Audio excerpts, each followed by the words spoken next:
500 MCQ suggestion বই থেকে এই পর্বে আমরা কিছু এমসিকিউ ব্যাখ্যা বিশ্লেষণ আলোচনা করব। আমরা যদি প্রথম প্রশ্নটা দেখি, প্রথম প্রশ্নটা হচ্ছে বায়ুচাপ পরিমাপ যন্ত্রের নাম কি? বায়ুচাপ পরিমাপ যন্ত্রের নাম হচ্ছে ব্যারোমিটার। এছাড়া থার্মোমিটার আমরা জানি তাপমাত্রা পরিমাপের ক্ষেত্রে ব্যবহৃত হয়, সিসমোমিটার হচ্ছে ভূমিকম্প পরিমাপের ক্ষেত্রে ব্যবহৃত হয়, আর ম্যানোমিটার হচ্ছে তরল বা গ্যাসীয় পদার্থের অভ্যন্তরে চাপের পরিমাপের জন্য হচ্ছে ব্যবহার করা হয়ে থাকে। বায়ুচাপ পরিমাপ যন্ত্রের নাম হচ্ছে ব্যারোমিটার।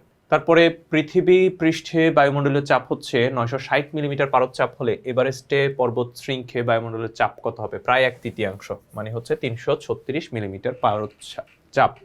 পৃথিবীর প্রতি বর্গমিটার বায়ুমণ্ডলীয় চাপ কত? প্রতি বর্গমিটারে বায়ুমণ্ডলীয় চাপ কত? প্রতি বর্গমিটারে বায়ুমণ্ডলীয় চাপ হচ্ছে 10⁵ নিউটন পার বর্গমিটার। এখানে একটা কনফিউজড হতে পারো, একটা হচ্ছে 10⁵ নিউটন আর একটা হচ্ছে 10⁵ নিউটন পার বর্গমিটার, দুইটার মধ্যে হচ্ছে আলাদা। যদি বলতো প্রতি বর্গমিটারে বায়ুমণ্ডলীয় বল কত, তাহলে আমরা লিখতাম হচ্ছে 10⁵ নিউটন। যেহেতু আমাদেরকে বলছে প্রতি বর্গমিটারে চাপ কত, চাপ, এই জন্য 10⁵ নিউটন পার বর্গমিটার। কোন পদার্থ বৃদ্ধির কারণে বাতাসের ঘনত্ব কমে যায়? জলীয় বাষ্প বৃদ্ধির কারণে। এখানে বাকিটা দেখো, কার্বনের ক্ষেত্রে ভর কত? কার্বন হচ্ছে 12, অক্সিজেন হচ্ছে 16 দুগুণে 32, মানে এই ক্ষেত্রে 44, অক্সিজেন হচ্ছে 16 দুগুণে 32, নাইট্রোজেন হচ্ছে 14 দুগুণে 28। অন্যদিকে জলীয় বাষ্প মানে হচ্ছে পানি, পানির ক্ষেত্রে হচ্ছে কত? 18। তাহলে সবচেয়ে কম ভর কার? জলীয় বাষ্পের। সুতরাং বাতাসে জলীয় বাষ্পের পরিমাণ বৃদ্ধি পেলে ঘনত্বের পরিমাণ কমে যায়।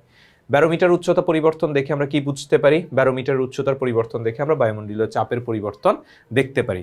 মানে যদি বায়ুমণ্ডলীয় চাপের পরিমাণ যদি হচ্ছে যাই হ্রাস পায়, তাহলে ব্যারোমিটার উচ্চতা হচ্ছে যাই কমে যাবে।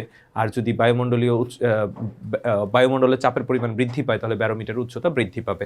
তো আমরা ব্যারোমিটারে উচ্চতার পরিবর্তন দেখে আমরা বুঝতে পারি বায়ুমণ্ডলীয় চাপের পরিবর্তন। তো এই পর্বে এগুলোই ছিল আমাদের এমসিকিউ। পরবর্তী পর্বে আমরা আরও কিছু এমসিকিউ নিয়ে আলোচনা করব। প্রশ্নগুলো আমরা ব্যাখ্যা বিশ্লেষণ করছি 500 এমসিকিউ সাজেশন বই থেকে। তোমরা যারা বইটি সংগ্রহ করনি, খুব দ্রুত সংগ্রহ করে ফেলবে।